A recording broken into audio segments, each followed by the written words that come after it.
Hi, welcome everyone to the Housing for All Gloucester Mayoral Candidate Forum here tonight. My name is Erin George and I will be moderating. Thank you to everyone who is here in person and everyone who is joining us. Thank you to 1620 for streaming. And also a huge thank you to the Magnolia Public Library for allowing us to be here tonight. And we appreciate Kylie Davis who was able to make it happen, and as well as the Gloucester Stage Company who tried to work with us during our scheduling challenges to get here tonight. A large thank you goes out to all the Housing for All Gloucester volunteers who worked to make this forum happen. As a reminder, all of the candidates, in addition to the questions that I will be asking them this evening, answered a host of other housing-related questions that you can find on Housing for All Gloucester's website, housingforallgloucester.org. To be able to get a better sense of where they stand on housing-related issues. And I would like to we pulled at random order for them to go, and so it will be Mayor Verga, followed by Mr. Lumberg, followed by Mr. Worthley in order. We do have limited time this evening, so I'm going to ask that you suspend any applause and hearing until the very end so we can make the most of the time that we have here this evening to hear from our candidates. Just so the three of you are aware, the opening statement will be 3 minutes and you'll get a 30-second reminder from Sunny. And then the remainder of the questions, you will have 2 minutes to answer with a 30-second reminder from Sunny, and we will go round robin style in that order. So why don't we get started to get it out of everyone's system? Let's give all three a big round of applause, and then we will wait till the end for another.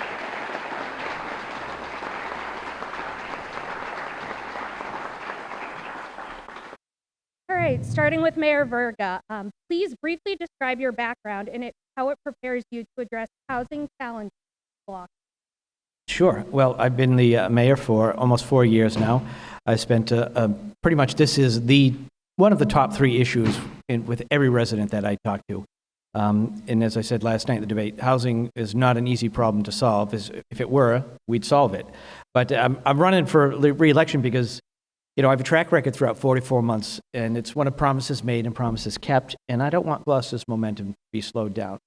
So I'm a passionate believer in the power of local government to make residents' lives better in every way. And since I took office, we're operating leaner, cleaner, more efficiently, and more transparently than ever before. That's required a lot of hard work, a lot of consensus building, and a conscious effort to construct a great municipal team, which we have.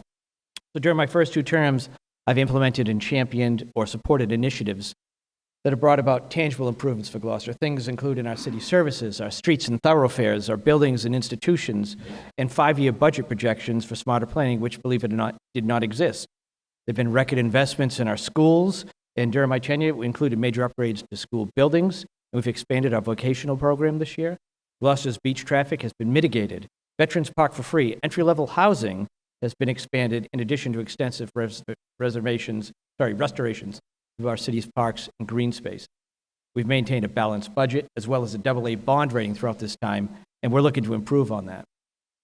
Under my leadership, we've created nearly 4,000 touch points of input from city residents to adopt our new comprehensive plan. It's a plan for growth and investment in our city for the next 10 or 15 years, and it's our first plan in over 2 decades. With regard to housing, 2 accomplishments I'm most proud of are investing $1.5 million of ARPA funds into the Affordable Housing Trust and reconstituting that trust that didn't even have a quorum. And I've also dedicated all of the short-term rental tax to the trust, which to date during my administration has been almost $340,000. So my team at City Hall has begun the process of updating our housing production plan, which we have rebranded as the Gloucester Housing Compass. A committee of very talented and diverse people are already working to meet and begin that process. My top priorities for the next term include hiring an economic development coordinator, which we'll be doing second interviews in the next week or 2, and improving our parks, access to downtown, maintaining core city services, successfully petitioning the state to use public funds for eligible private roads, and to increase aid for our schools, as well as improving school performance. So I served our city as a school committee member for 8 years, as a city councilor for 6 years, and now 4 years as mayor. So my record speaks for itself. I hope that you'll agree with me and vote Verga to keep the momentum going. So thank you. Thank you. So I am running for mayor because I think we are at a crossroads and have some very serious decisions to make about the nature of our community and how to keep that character of our community what we all aspire it to be. Those two of the main things that I've been focusing on during my discussions with voters are housing and schools. First on housing, and this is a very appropriate place to be here to talk about that.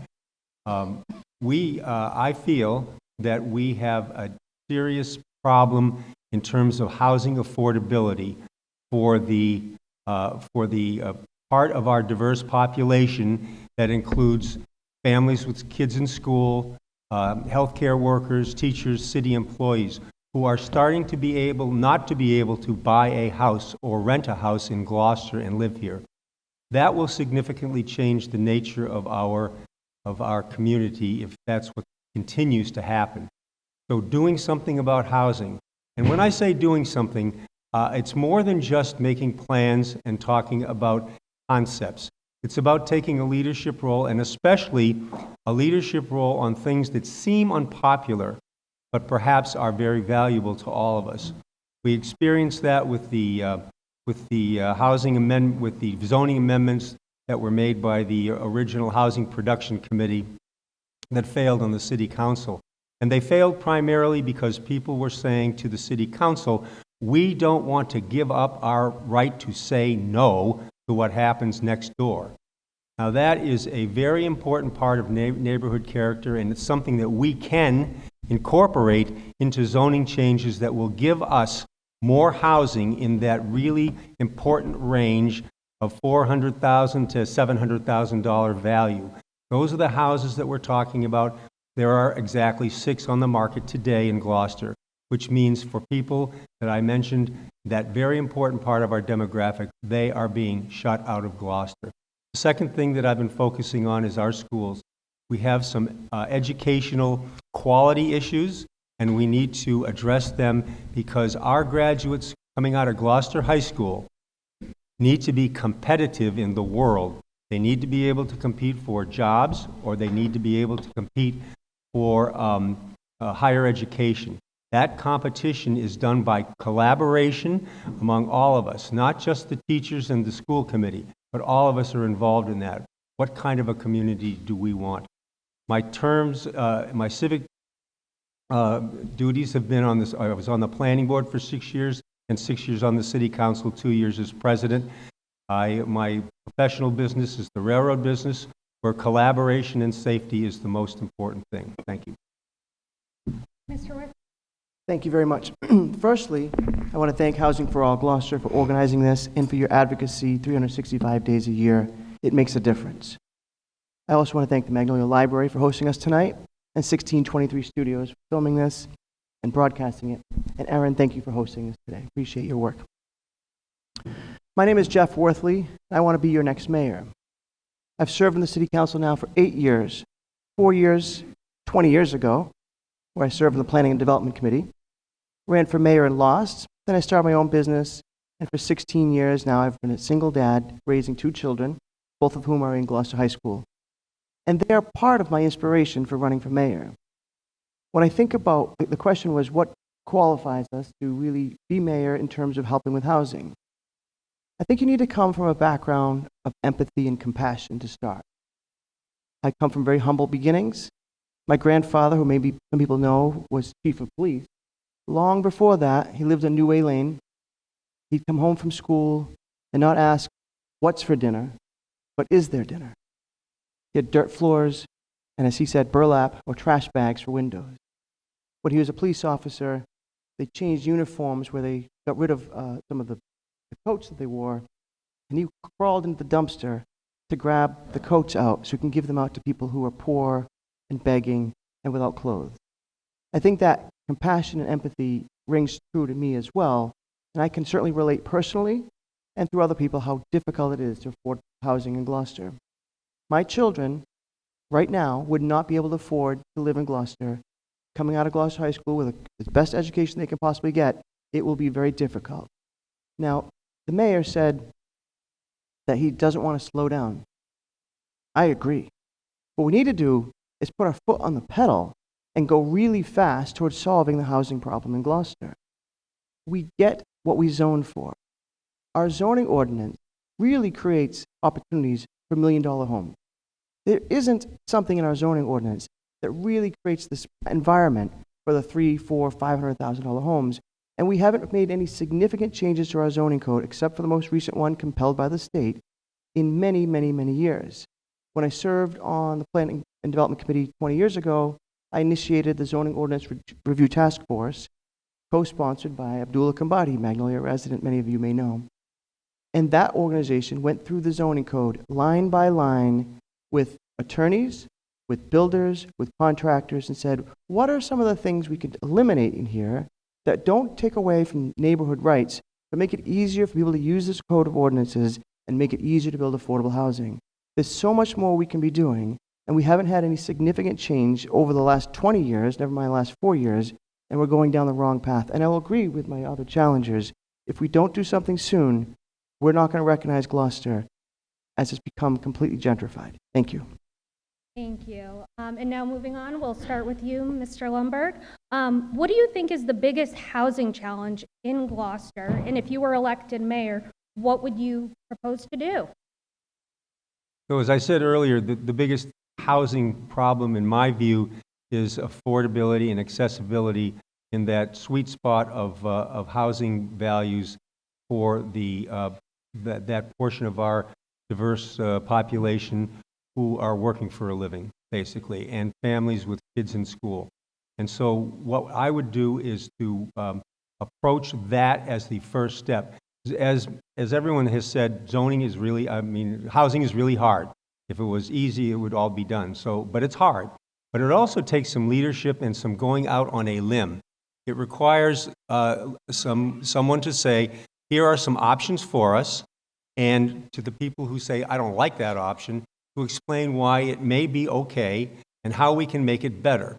So I would advocate for the zoning proposals that were proposed by the Housing Production Plan that failed the City Council, because I think there's a way to help everyone understand that we don't have to erode our neighborhood character while giving property owners, this is existing property owners, new rights to expand their property to include that kind of housing value that I was talking about.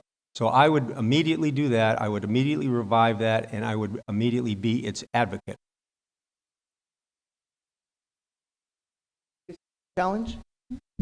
I think entry-level housing, renting and home ownership, and also senior housing is a really big problem. Especially when you think of people on fixed incomes, it's getting harder and harder for them to afford to stay in Gloucester. We are losing families, we're losing workers, we're losing the next generation of people, and they're not just going to Beverly and commuting back here, they're going to New Hampshire, they're going to Western Mass because they can't afford to live in Gloucester.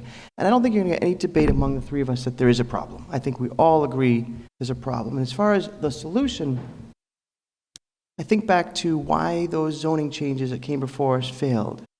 We had 5 new city councilors, not really good advocacy from the mayor's office in explaining them. But also, I want to say this. When you look at by-right housing, I asked the question, when they proposed by-right housing, two-family by-right on Eastern Point, I said, what will this accomplish? Will it accomplish affordable housing? Nobody is building a second family in Eastern Point that's going to be affordable. It was absolutely ridiculous to suggest that that was going to be the case. So it was very easy to say, okay, we gain nothing, and people would lose the right to know what's happening in their neighborhood.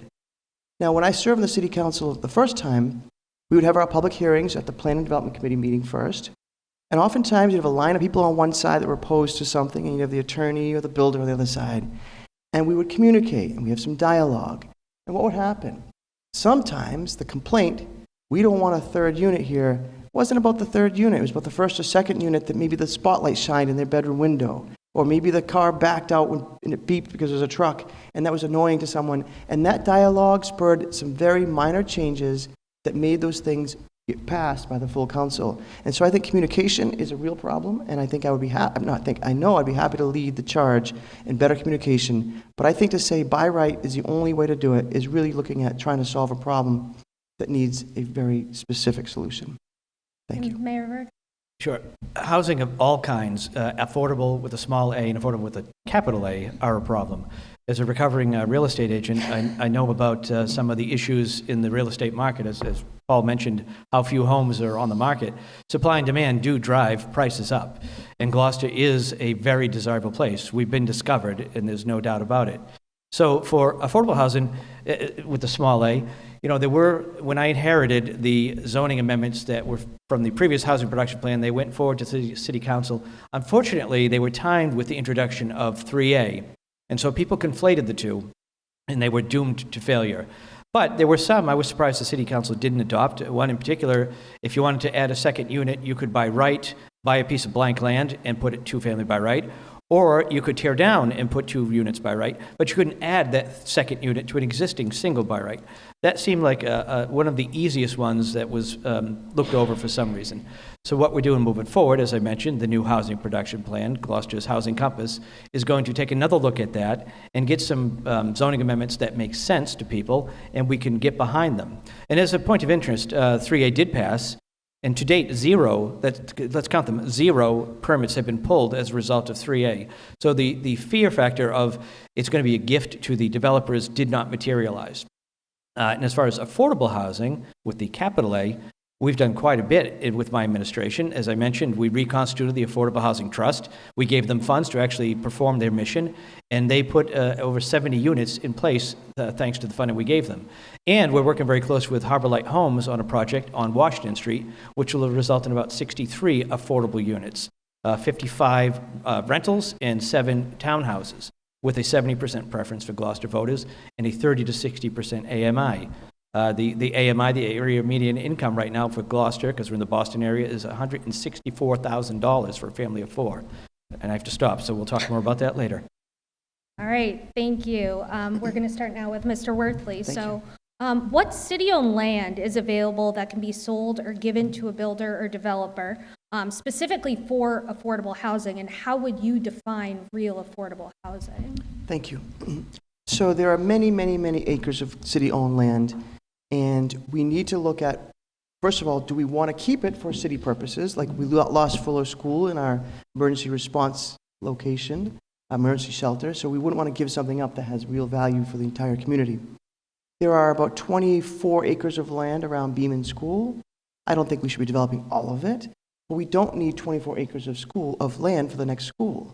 So you could build a new school there on site with 2 or 3 acres and still have all the land that's available there with access to the hospital, to Washington Street, to the city sewer. I had proposed looking at adding housing into the industrial parks.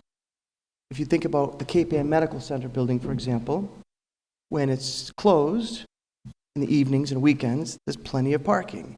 And so I looked at that, I proposed that to the EDIC, the Economic Development Industrial Corporation. They liked the idea. They put it on hold for a meeting. And then when they came back and they told me the mayor's office advocated against it. There's an opportunity where there will be no issues regarding traffic, parking, neighborhood issues. There's already a lot of things happening in Industrial Park. And that's not the only place you want to put people to live, but it's a starter place for people. And that was shot down. I took action, put it forward, proposed it, the mayor fought it. It's an opportunity. Conlin Road does not have the city sewer, but there's a spot where you could say, okay, there's plenty, the road is not miles wide, but it's very wide. It has access, there's buildings there that could be used or converted. And so I want to go back to appreciate Mr. Lundberg's advocacy for those zoning changes from before. What matters, though, is building housing that is affordable for Gloucester residents. Okay, the AMI of Boston, 164,000, is out of reach for Gloucester residents. We need to drop our percentage on relation to AMI considerably when it comes to inclusionary zoning. Thank you. I'm being told I need to stop. Mayor Berga, thank you. So one thing I found out was the most difficult thing about offering up city-owned land for anything is opposition.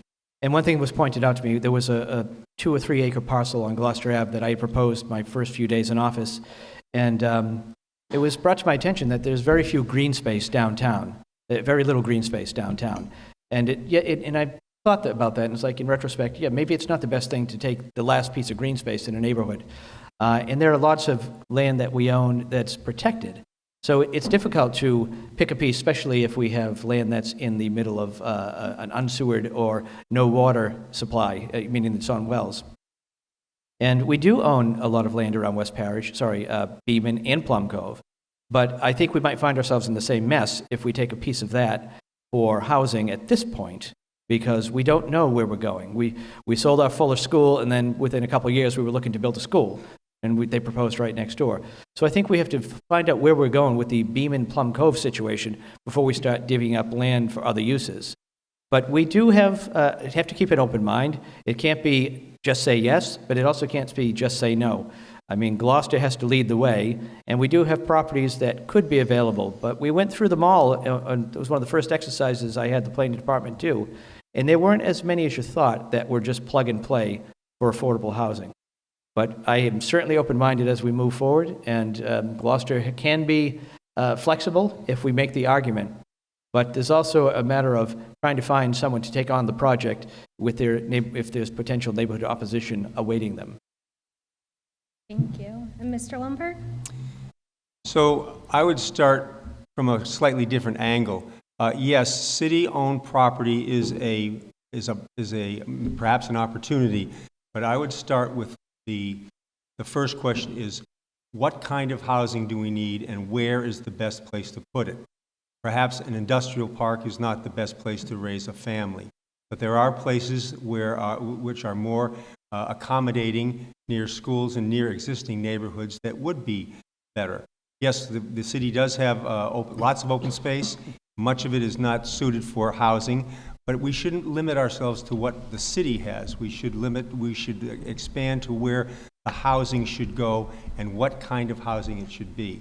Then we can construct the infrastructure, the regulatory infrastructure to make that happen and advocate for that. And then we can partner with the developers who actually build these things. The city does not build units. That is not something the city is involved in and shouldn't be involved in. The city can be a facilitator, it can help with the regulations, and it can provide some limited funding. The Affordable Housing Trust is terrific, but it's very limited in terms of the funding that it does. But it does give the imprimatur of the city that this is the kind of community that we want. So I would look first at what kind of housing we need, what price range we need, and then where would the best place to put it. All right, we're moving along then to our next question, starting with Mayor Verga. As mayor, would you consider issuing public requests for proposals for affordable housing on city-owned land, coupled with expedited permitting for qualified developers? Yes. I mean, what more is there to say? Absolutely. But as we just had the long discussion about, where is the question? So we'll have to figure out what parcels we can possibly free up for that purpose. And as I said, it's going to be making the sale in terms of the opinion of the neighbors, because that's what kind of put the end to that Gloucester Ave project. We do have a couple of smaller, 2 plus or minus acre lots around downtown Gloucester, but it shouldn't all just be downtown Gloucester. But the difficulty, as I just mentioned, is the lack of sewer coverage or public water supply. So yes, I absolutely would be willing to do that. But it has to be something where the city is compensated, whether it's through a land lease or through a sale for the property, but in working in partnership with either community preservation or the Affordable Housing Trust to help get these projects off the ground. But it's not as easy as just plucking an acre off of a map. It's a matter of finding an acre or so that works for the neighborhood and being there all along the way to make sure that it's, no offense to the Halyard, but Halyard fits where it is, but maybe not in a downtown neighborhood. So we should make sure that the character of the neighborhood is also taken into serious consideration. So there's a lot of moving parts, but it's getting the buy-in from the neighbors and then ultimately getting the buy-in from the city council to vote to sell the surplus land. But there is absolutely something I would be interested in. That is something I'm interested in doing. Thank you. Mr. Lumberg. So interest is a very important part of this equation. But the next step is more important. The next step is, let's do something about it.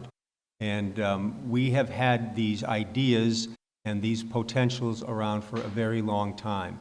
And what we really could use in our city is some advocacy for that. The planning board creates the zoning rules and regulations, and the city council passes them. And this planning board are volunteers, citizen volunteers, doing a very complicated job. The city council are elected officials, but they are more or less volunteers, also doing a very complicated job. But what the city has lacked, and certainly in the last couple of years, is some leadership to say, this is a good idea, this is where our community should go, and here are some ideas on how we could do that. And let's be open-minded about that, and really approach that, especially for the people who have real questions about whether this is going to impact their particular neighborhood character. They need to be engaged in a way that gives them the feeling that they have something to say about where we're going. But we need to go. We need actually to do this stuff. We can't just keep saying, oh, this is a great plan and we're going to think about it and we're going to do this. It's time to do something about it, because the property values keep going up and the families who can't afford to live here keep going to Topsfield. Thank you. Mr. Whitley. Yes, thank you. The answer is absolutely yes. I'd be interested in signing an RFP for working to build homes that are affordable for Gloucester residents. I'd like to go back to the prior comment where, Mr. Lundberg, I respectfully appreciate that you said you don't think an industrial park is a place for homes. I agree, but we have a medical center, we have restaurants in the industrial park, we have a gym, we have a preschool. So we have all the amenities that you'd possibly want. And if the choice is homelessness versus an apartment or a small place to live in an industrial park above the Cape Air Medical Center, for example, I would choose housing over homelessness. I worked really hard when I was in high school helping to build the first home I was involved with, Habitat for Humanity. And I did that 4 times after that. And that's action. That is literally putting people into homes. And the thing I loved about it was that we got to meet the families after the houses were built. We need to engage our nonprofits and work really closely with them. We also need to engage our home builders. There are home builders in Gloucester who literally say, why aren't we changing this? Why aren't we changing that? And again, Mr. Lundberg, I appreciate the lesson on how the zoning code has changed. There are 5 ways our zoning ordinance has changed. Massachusetts Area Planning Council can initiate a zoning change in Gloucester. The mayor can initiate a zoning change in Gloucester. The planning board, which I know you served on for 6 years, can initiate a zoning change. The city council can initiate a zoning change, or any 10 residents in an area can initiate a zoning change. So there are things we can do and actions we can take that we haven't taken, and I'd be happy to lead the process to make more houses affordable in Gloucester, and specifically signing an RFP, probably to lease land, so that we can have people living in Gloucester affordably. Thank you. Moving on to our next question, starting with you, Mr. Lundberg. Where do you stand on the issue of multifamily housing as an option throughout the city? So multifamily housing is a key to our being able to have affordable and accessible housing for the demographic groups that I described in the beginning of my talk tonight. So it is absolutely necessary that we expand our zoning to include multifamily housing where it's appropriate. Now, I know there's a lot of resistance to that in some neighborhoods who say that we're zoned for single-family residents and that's all we want here. Okay, let's have that discussion. Maybe there's parts of those places where it would be appropriate. But there certainly are a lot of opportunities, because multifamily housing really is the key to opening up the affordable kind of housing that I've been speaking of. So we have to find a way to do that. And again, it's all about leadership. The city, and as Councilor Worthley outlined, there's a number of different entities that can originate zoning ideas to improve housing. But we need to have some leadership that says, here's a good idea, and I am standing behind it, and I will put my reputation on the line that this is a good thing, and I will engage all the people who have questions about whether or not it would fit into the neighborhood character. So multifamily housing, very, very important, and we have to find a way. Thank you. I'm going to agree to some extent that we do need to find a way, and I think that multifamily housing is an option. What we're doing, though, is we're building market rate housing. Building more market rate housing is not going to create more affordable housing. Now, people will say supply and demand, and someone that buys $1 million home or moves into a multifamily house is going to vacate something that's less expensive. But that doesn't mean the person from another state or another country moves here. We welcome them, but that doesn't work it only works in a closed economic environment. So if we build more market rate housing, all we're going to get is more market rate housing, period. Now, I grew up on Guy Ave, which is right near Beeman School, and at one point, there was my sisters, my two sisters, my brother, myself, and my parents. And we couldn't carpool because we're going to different colleges in different parts of the state. So we had 7 cars. One was a junker that my dad would use spare parts for to keep the other ones going. We had 7 cars in our driveway, and it worked. They have a nice long circular driveway. But if you talk about 2 or 3 family by right, what's to say that if they converted their home to a 2 or 3 family, that there aren't 2 or 3, 4 families that are bringing 6 or 7 cars? Now we talk about, this isn't about trying to preserve everything that it can't possibly change, but your neighbors should have a right to know, if they bought into a neighborhood, that there's going to be 10, 12 more cars coming the next day when someone moves in. And so when you think about that, you say, okay, if there's 8 cars, that means there's parking issues, it means there's traffic issues. It also means that there's fire access issues and police issues in terms of getting to properties. So when I think of to my talk to my firefighter friends, they don't want more 3 and 4 family homes that don't have access to buildings because there's 8 cars parked around them. So I think we have to be very sensitive about just automatically saying by right and giving up the opportunity for people to say, what kind of neighborhood do I want to live in? And so I think we got to find that balance, and that takes real leadership. I do appreciate, Mr. Lundberg, that you would lead on that, and that's really important. Thank you. Okay. When you said the question, you didn't use the phrase by right, but we're assuming that is what you meant? Yes, you can interpret it how you want, but Okay. we're just talking about multifamily housing throughout the city. Right, so, correct. Yeah, so they're 2 different things. I mean, by right or just zoning to allow people to do it with a process they can go through the planning board or others. And, you know, as I said, we can't be a city that just says no, but we can't be a city that just says yes. You know, I'm living in a 4-family home that used to have 5 of us. A 4-bedroom home that used to have 5 of us. You know, we can't make a lateral move to downsize to something for just my wife and I. So we need more options here in the city. In the olden days, it wasn't unusual to have multi-generations in a multi-family home. So we have to make allowances for it. But I don't necessarily think a one-size-fits-all approach is going to be the way to go across the city just to make a point. There are places that it fits physically and where it fits in terms of the character of the neighborhood. So we should work through the housing production plan, the new one, the housing compass, and get some ideas that we will put into action, because we're not just going to stick it on the shelf. You know, the plan that came into, when I came into office, was just about to expire. I don't want to wait 5 years for the plan that we're going to put forward when it's completed. We need to start looking at real ways to implement the ideas from this. So instead of me just here on my own saying, yeah, let's do this, this committee is a group of diverse residents from the city who are going to take a very close look at the whole picture and put forward recommendations that we will submit to the city council and make the case for the zoning that's in there. And then we can address any kind of pushback that we receive and make the case for ourselves. But we have to be open-minded and listen to what people are concerned about.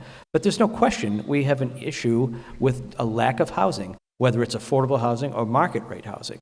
And, you know, my daughter recently bought a house, but that's only because my son was able to sell it to her for below market rate. Not everybody's got a Santa Claus brother to help them out. Thank you.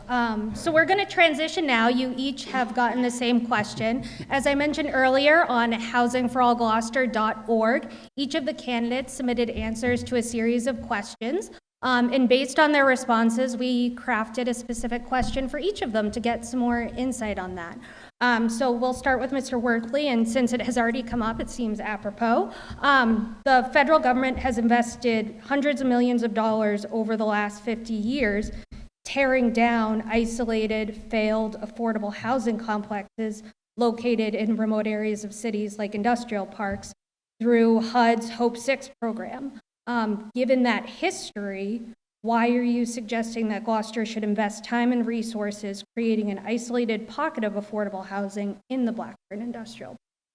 Thank you. like to challenge the question a little bit when you say, why would I support isolated housing?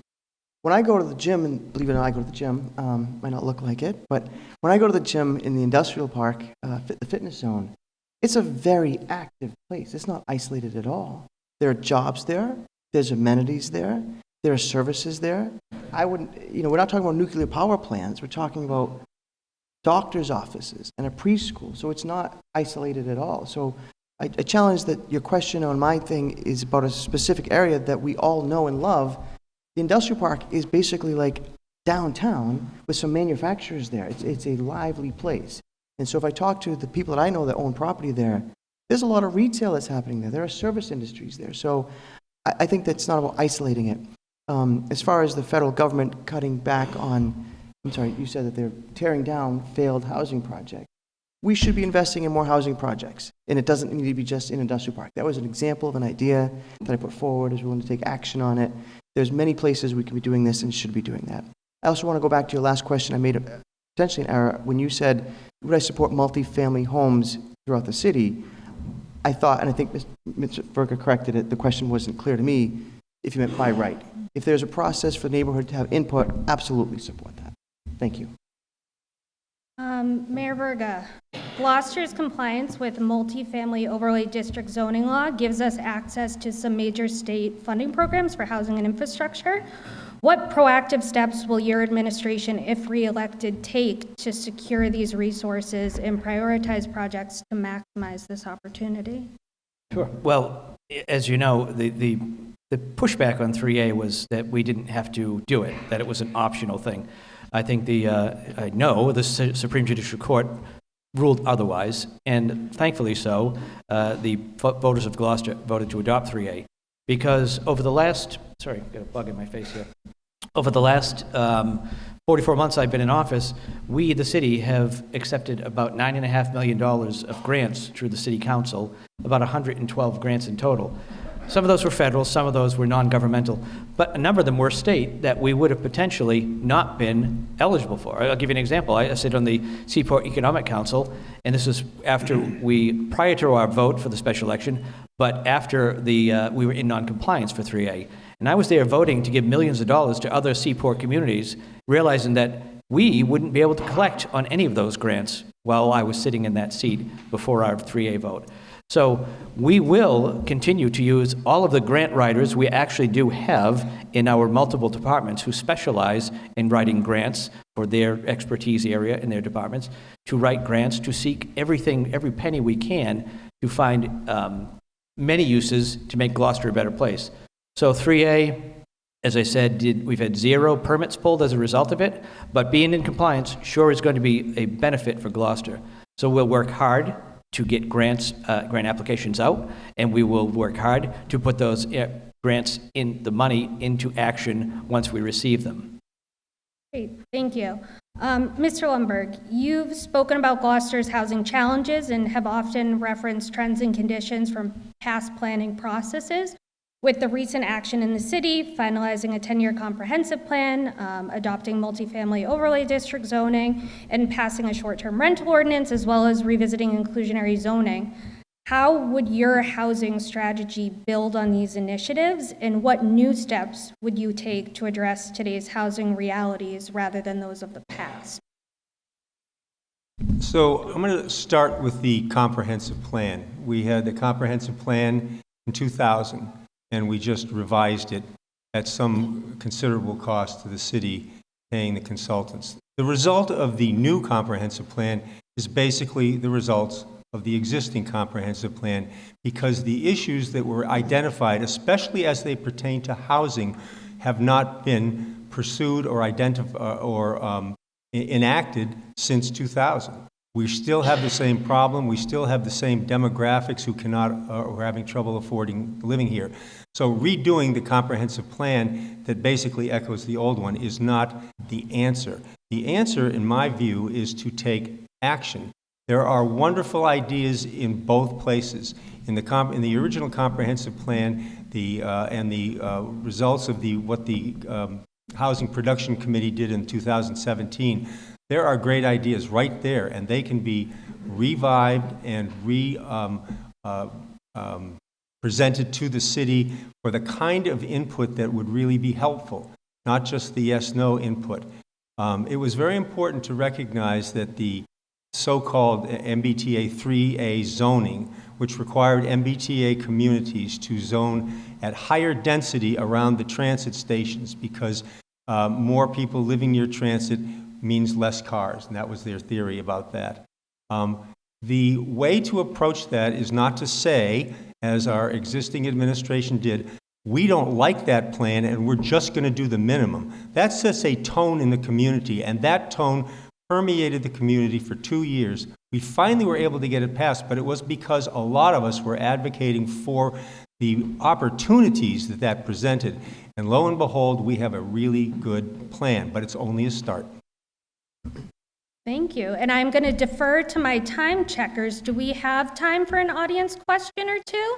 So all of you lucky individuals who graced us with your presence this evening, I'm going to see if anyone has a question. I'll go in order of the hands that I see. I'm hoping that they will be housing related.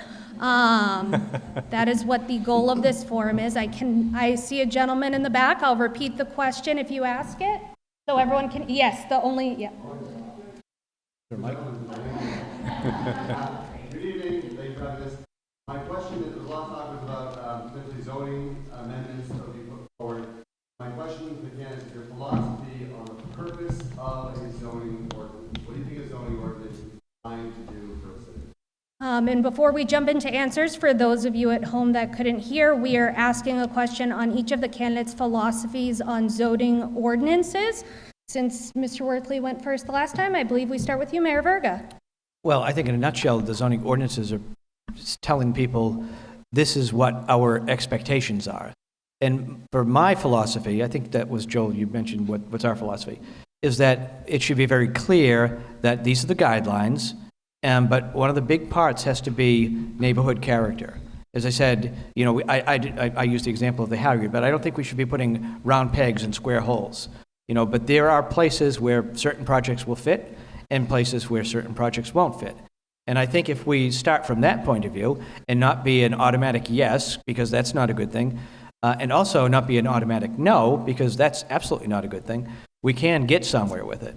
So we have to be very clear about our zoning. The process we're going to go through with the housing production plan is going to be an important one, and we can put forward some amendments that will be defensible, or defendable, whatever the correct grammar is there, and I will fight for them. As I said, the ones that I inherited when I came, and when I say inherited, I'm not trying to belittle what came before me, but the plan was approved in 2017, expired in 2023. I came to office in 22. And they were already on their pathway to the city council. And then as I said, 3A came in and sort of threw a monkey wrench into all of it. So we can look at our zoning in the what comes out of the housing production plan and then make sure that it's something that works with the public as a whole. There's always going to be opposition, no matter what project. If we, says this is going to be free lollipops for everybody, someone's going to complain about the sugar content. But we can come up with something that is understandable to everybody and consistent enforcement throughout the process. Thank you. Ms. Swanberg. Yeah, so the zoning code, thankfully, is one of the areas under the federal and state government that the cities and towns actually have quite a bit of discretion and quite a bit of authority. And so it is a real opportunity what the cities and towns can do with that. And it's specifically designed, the state law is specifically designed to allow cities and towns to do just what we've been talking about, to tailor the zoning districts with the size, the lot size, the setbacks and all that kind of stuff that we have done over the years. Those are guidelines, but the economics of the housing situation are constantly changing. So we constantly need to be looking at those guidelines and figuring out how we can make it better. And again, but the whole point of having regulations is to achieve a goal. So we need to define the goal, that if the goal is to have more people in those affordable price ranges, then that's a goal that we need to pursue, and we need to figure out how our zoning ordinance can accommodate that And we need to sell that to the population and educate them. And educating them is the job of the city and of the mayor. And that's something that we need more of. Thank you, Aaron. When you go last, sometimes the answers change the question a little bit. I just want to be clear, if we could, before I start my time, if we could have the question asked again. I think it was, what is the purpose of a zoning code? Is that the question, Joel? Yeah, I asked, what is a zoning ordinance for? What's the philosophy behind the zoning ordinance? Okay, I just wanted to make sure we're answering the question. So Gloucester has been building houses for over 400 years, and then in 1969, the city of Gloucester adopted the zoning code, which really makes a lot of the buildings that we have not even compliant. We're not kicking people out of their homes. It means you have to get different permits to do some minor work in your home, and so we created a zoning code after the fact. There have not been major changes to that since then. I don't have it memorized, but I think that the time when it was put in 1969, it was for maintain peace, to promote smart traffic and parking concerns, public safety, public health, quality of life, which includes affordability, and also promote a healthy business environment. All of those need to be considered, and there's sometimes competing interests. But when you take that into consideration, that's what our zoning code does. Does it still do that, considering modern-day economy, modern-day traffic, modern-day parking, modern-day building? I would argue that it doesn't. And I was very much involved in the Plan 2000. There were 53 public meetings. I went to every single one of them. In fact, even though I don't have the best penmanship, they assigned me to be the scribe, and I had to reinterpret what I wrote that night, just looking at my paper, realized it was upside down half the time.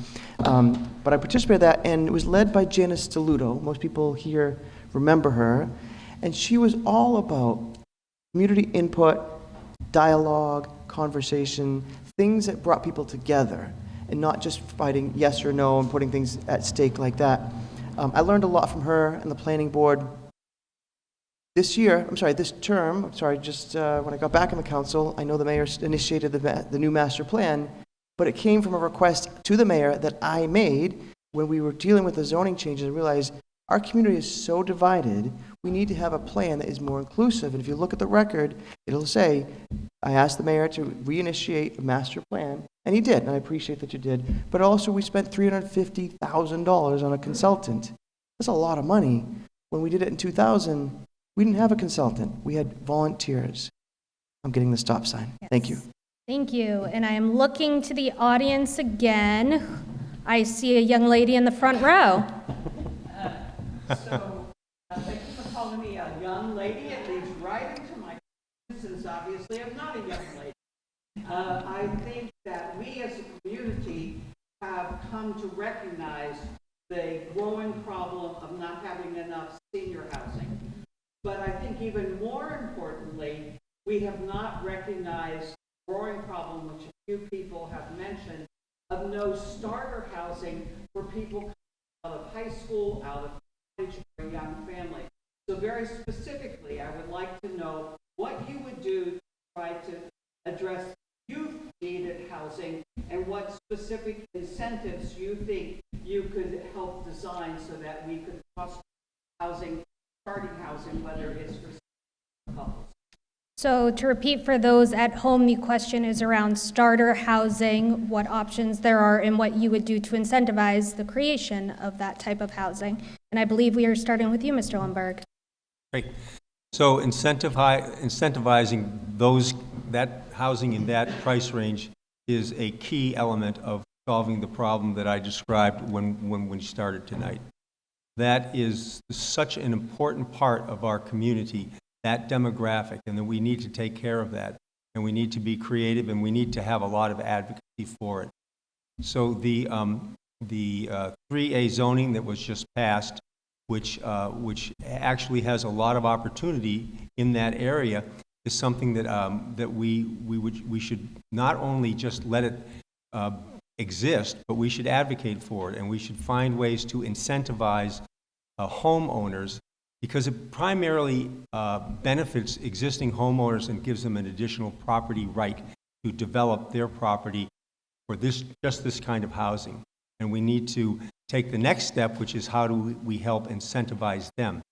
But we just shouldn't wait and see what happens. Waiting and seeing what happens is what's got us into the situation where we now have a desperate need to do something about housing. One of the things that, if I am elected mayor, I will never say something like such and such a thing is doomed to failure or there's nothing we can do about it. There is always something we can do about it. And I think that as long as we have the goal, the important thing is the goal. Who do we want to house and where do we want to do that? We start there. The tools are all there. All the zoning ordinance stuff and the incentives and tax incentives and federal incentives and maybe not federal anymore, but state incentives, they're all there. We know what they are. But we have to have a plan and we have to have an advocate who argues for that plan. Thank you. I do admire your can-do attitude, Mr. Lundberg. It's awesome. Sonny, thank you for the question. I've known you for probably the last 30 years, and your advocacy has been very consistent. It's never wavered. So I have 2 young children. I think I've mentioned that. They're 14 and 16 years old. They're in Gloucester High School. And I'm deeply concerned that they and their generation are going to struggle to find a place to live in Gloucester, which means it'll change Gloucester tremendously if we don't find a solution quickly. And it does relate to senior housing, too, because there's an idea if you have more senior housing, maybe they're vacating some property that might be available for the next generation. So we need to do both. Specifically, what I would do? If I'm mayor, I will put a challenge out to our builders and ask them to design specific accessory dwelling unit designs, and I will work with our local banks. I think I see one of our bankers here in the side of the room here. Work with our local banks to say what works in terms of funding, and I'm going to then challenge the community development department, the planning department, the building inspector, and the assessor's office to say, what does an accessory dwelling unit look like? Where are they? Who has these garages, basements, attics that could become a small 900 square foot unit, which is now state law, and be aggressive and say, okay, let's set a goal. Let's set a goal of building 500 of these in the next 2 or 3 years. That alone will provide income to people who have property that are struggling to afford their property, and it'll provide housing for the next generation. So that's one step I would take. I would work with the Executive Office of Livable Communities. Thank you. The Secretary at Augustus has been very resourceful to our community, or to any community that asks, and they're eager, the state is eager to get more housing built, and specifically in Gloucester, but they're not getting the phone call to say, what can we do? There is grant money available, and I know we have grants that we get. We do not have a grant administrator currently. That's why we just advertised one just a week ago, which I appreciate. There are tax incremental exemptions that are available for residential property. We're not exploring that. We need to adopt that and make it so people can have a little tax break for building something affordable. I could go on all day and all night, but thank you. Yes. So I'll talk about what I've actually done. So I sound like a broken record here, but the first thing I did when I came to office, one of the first things, was to reconstitute the Affordable Housing Trust. They did not even have enough members for a quorum. And instead of just saying, here's your new board, get together and meet and talk about great ideas, we gave them $1.5 million of ARPA funds. We also gave them a steady funding stream of the short-term rental tax, which to date is over $340,000. So that's a start. And what it does is they've already created multiple units. Some of them are for sale, some of them are for rental, but to Jeff's point, it frees up those other houses that seniors may be moving from. We're working very closely with Harbor Light Homes on the project on Washington Street I mentioned. They're going to be 50-odd rentals and 7 sale units with a preference for Gloucester residents. We're working very closely with Harbor Light Homes also on the senior housing down on Main Street. We're hoping now that with the 3A that includes what was supposed to be the assisted living pad over at Gloucester Crossing is now zoned for residents. There's an interest in the YMCA of creating some housing there. So these are things where we're putting our money where our mouth is to create new units that are getting people under roofs in a safe environment. And it is the starter homes, it is the senior homes, and it is everything in between. And we're going to keep doing it and keep sending money to the trust because it's important work that has to continue that was allowed to languish for a long, long time without a funding source. Thank you. And I think we might have time for one last audience, and that lady put her hand up so quickly. Yes, ma'am, in the blue shirt.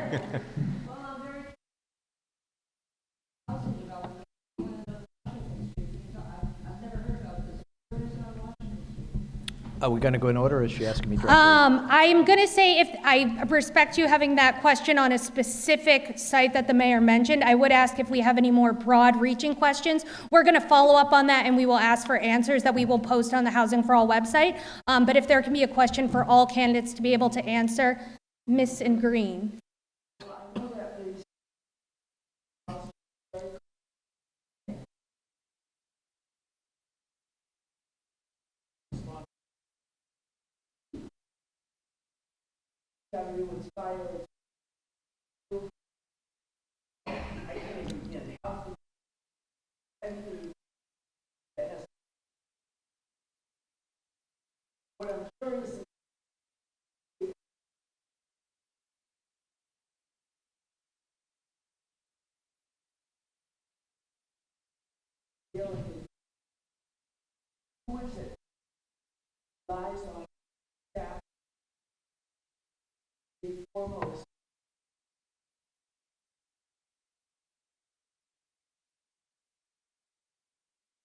Great. So just to recap for those at home watching on 1623, the question was around the job of the mayor is quite complex. Who would you lean on, or who would you get information from on making sure the needs, the housing needs in the community are representative of making sure voice is included, and who would you look to get those things done?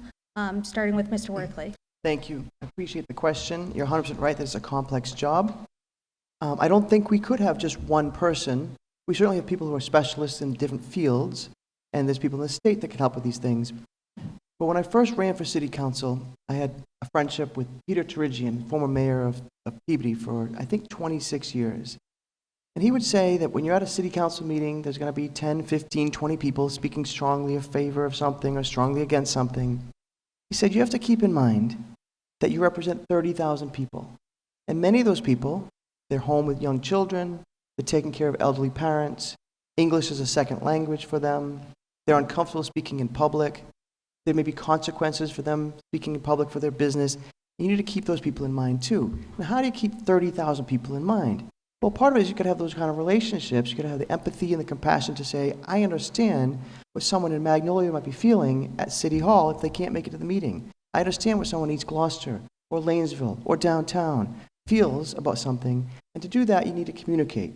And be a good, and I think communicator is two-way. It's not just speaking and telling people what they need to hear, it's listening. I think listening is probably the most important thing in this job. And it's missing to some degree, not knocking this mayor. I think just the whole process leads herself to decision-making that doesn't involve listening. I've been known for being a good listener. I act on the information I get, and I appreciate that you think there might be one person that you can rely on, but I think you need to have that empathy and compassion to understand what the issues are throughout the whole city. Thank you. Mayor Verga. The answer is it depends on what the issue is. You know, it could be, the relationships I've built with mayors and city managers around the region, bouncing ideas off of them, seeing what they're doing in their communities. It could be reaching out to our state delegation or our federal delegation, or to our governor and lieutenant governor, who incidentally have endorsed me in this race. But if you look more locally, again, it depends on what the specifics are, but working daily with our community development director, that's pretty much their job. Our current one has a background with MAPC, so he's got a sort of his hand on his expertise where we exactly need it. It's working with people like Housing for All. It's working with real estate agents. It depends on what the issue is. There is no, I would say that all three of us would say there's no one person. There really can't be. There's no housing Svengali we can reach out to. But there are lots of people, and there's also 30,000 people here in the city who have thoughts and ideas on what to do. So the short answer is it depends, but relationships I built over the last 4 years in office and relationships I built over a lifetime in my professional field are very helpful day to day answering that question. Mr. Lundberg. The answer that I would give to your question is the person who's responsible for the implementation of our housing vision is the mayor, period. Yes, there are people who can help. There are people who are experts at various parts of that job. But articulating the vision, which comes from this process of talking to the voters and listening to what they have to say and trying to get a sense of where we want our community, where we think our community is right now, and where we want that community to go. That's the job of the mayor. Then the job of the mayor is to say, what kind of help do I need? But I'm the one who's responsible. I'm going to take the responsibility, and I'm going to say the words to the citizens, some of which you may not like the words that I say, then educate me as to what we can do better. Because if we have the same goal, how we get to that goal is the mayor's job. So the mayor's the person, just one person, and yes, you can rely on the community development director and the planning board, et cetera, but you need to, the mayor needs to set the vision, the tone, and then lead that effort and take all the flack. Thanks to each of you. So before we move into our closing question, Why don't we let the mayor address about Washington Street, and then the other two candidates on and tell us what they've heard? Okay, we will follow that recommendation. So for those of you that were listening at home, someone asked a question. The mayor continued to reference a property on Washington Street with Harbor Light of making some affordable units in addition to a home ownership opportunity. So you are going to have 2 minutes to explain maybe any level of detail that you want about that, and then Mr. Lundberg and Mr. Worthley can provide some commentary, your thoughts about where that might be going. So this is the former nursing home that was heading towards the hospital on the corner of Washington and Marsh Street.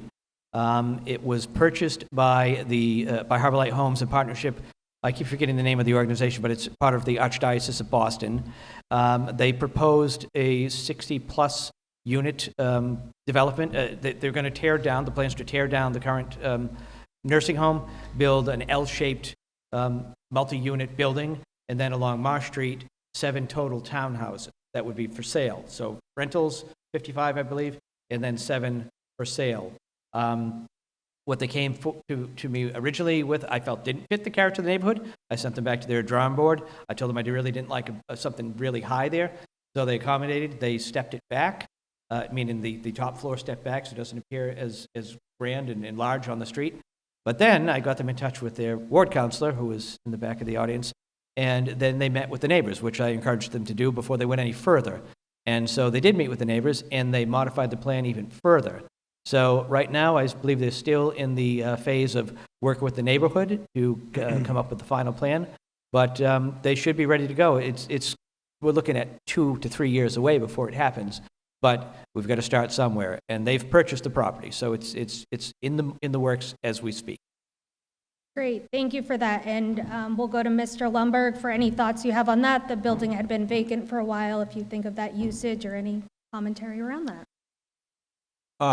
Well, it's a great use of that building, and hopefully all of the pieces fall into place. That's one of the things that we all, those of us who have experienced being involved in these things, know that there's many pieces, and they all have to come together at a certain point to make that happen. It's a great idea, and to the extent that the city can encourage that, then that's what the city should be doing. Thank you. The question was, where is it? I think the answer has been clear. It's the old Gray Cliff building, and I'm not going to say I support or don't support it. I think the idea of housing is an important one. I think we need to see the plans. I just learned about this about 2 or 3 hours ago, so I wouldn't want to say it's a perfect project without seeing the plan yet. We do need an assisted living facility in Gloucester, and maybe that's not the site for it any longer, but Gloucester Crossing, one of the conditions of their tax incremental financing was that they have a assisted living facility there. Now, it was basically that they didn't get a break on that part because they didn't build it. But we do need to have nursing homes. We don't want our families to have to drive to Brooksby Village or wherever it might be to see their grandparents or their great-grandparents or their aunts and uncles. So I do want to encourage that we get a place here that does that. Now, regarding this project, I love that they're doing something. I'd like to see it come together. I'm not sure exactly what it's going to look like, but once we see the plans, I'll be happy to comment. Great, thank you for answering that question and providing feedback on the fly. So as we wrap up, I just want to thank everyone for being here tonight. I would encourage you to go on housing4allgloucester.org to be able to see more responses from each of the candidates on the housing-specific issues as we head to the preliminary, which is on Tuesday the 16th. So as we begin to wrap up, I have officially lost track of where we were. I think you went first the last time, but then Mr. Verga did on this last one. So maybe Mr. Lumberg, are you comfortable going first for this one?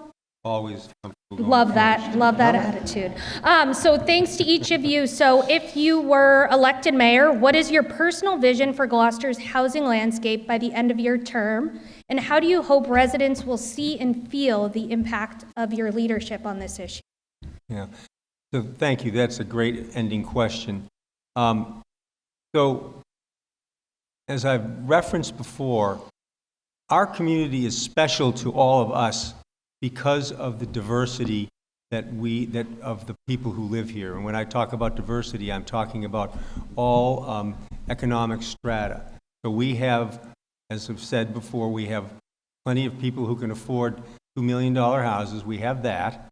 We have families with kids in school. We have working class people who work in the support occupations like school teachers and firefighters and healthcare workers. And we want to be able to have a balance of housing values that can accommodate and continue to encourage that kind of diversity. What is happening as we are by the sea, our housing prices keep going up. And places, and when I was young and when everybody else sitting up here was young, places that we thought were, that's not a great neighborhood, they are now great neighborhoods, and they are being developed and they are being bought up because they're near the sea. There are views of Gloucester Harbor from Portage Hill that are amazing. And that wasn't an issue back when we were kids, but it sure is today. So the change of what's happening in terms of housing prices is what we really have to focus on. And I would advocate immediately those zoning changes that encourage the building of of units that are in the $400,000 to $700,000 range, because that's the target range for those demographic groups that I just described. Day one. Repeat the question. Yep. So if you were elected mayor, what is your personal vision for Gloucester's housing landscape by the end of your term? And how do you hope residents will see and feel the impact of your leadership on this issue? Thank you. So when we talk about housing, we only talk about one side of the coin. We only talk about the cost of the housing. We haven't talked much about increasing the income for people who work and live in Gloucester. That means we need to provide more high-paying jobs and provide the environment where people can get a job that can afford the houses. So it's going to be a balance. Building more affordable housing is the key central piece to this, but also working with our schools. I think we haven't spent a lot of time talking about the education and the value of education in giving people the best chance to be able to afford a home is people come out of Gloucester High School, either start a business or go on to college and come back and have a profession where they can afford to live here. But as far as the exact how people would feel the place was different, it won't be that much different, but it'll be more affordable, and here's how. I mentioned how we will work very hard on building more accessory dwelling units. That means that people who live in Gloucester can afford to stay here because they've got rental income coming from their property. It means that people can have an in-law apartment, it could be a place for their starter home for their children. That's one thing that I would push quickly. The second thing is on economic development. We need to get an economic development director. We had one. He was let go. We're looking for one. We need to have someone ASAP in that position. I've got someone ready to go if I'm in that position. And we need to make sure that people can afford to live here by having more jobs that relate to the kind of businesses that can provide the incomes we need. So that would be the difference, to be more jobs. I also want to say our most vulnerable community members will also feel supported. I think that the communication will be way higher, so you'll know if there's someone going to clear cut in your neighborhood, you're going to know about it well before the contractors show up. I think that we're going to do a better job communicating with our city employees, with our board members, and with the public. Thank you. Mayor Verga, thank you. Sure. Well, the Economic Development Coordinator will be in place before the end of this month. So I see the landscape, it's two-part questions, the landscape and the impact. I'd like to see I mentioned 3 affordable housing projects. One I didn't mention is the Patella Building, which is next door to the old YMCA, where the Community Impact Unit currently is. They're going to begin that process in the coming weeks. So I'd like to see between that, the Main Street project, the pad that was supposed to be assisted living at Gloucester Crossing, and the nursing home on Washington Street with 200-plus units well underway, if not completed, at the end of the next term. I'd like to see people taking advantage of the 3A law and finding homes for their parents so they can age in place, or finding homes for their kids who can't afford to live here in Gloucester. And I'd like to see the impact felt far and wide across Gloucester, that it's still a recognizable place. That's the big thing. We talk about how, some people talk nostalgically about how Gloucester used to be so much better and different when they were kids. When I was a kid in the 1970s, there were bars, about 15 of them or 20, along Main Street. I don't necessarily think we want to go back to those days. But there's a lot of progress we've made since 1978 when I was a kid, and there's a lot of progress we will make in the next 2 years. And it will be something that is seen by every citizen of Gloucester. And a big part of it's going to be how these affordable projects get underway, how the Gloucester Housing Compass should be wrapping up in the next year or so and getting those recommendations kicked off. We have a lot of things we can do, we have a lot of things we are doing, and we have a lot of things we're going to do. And I really appreciate you all being here. Thank you.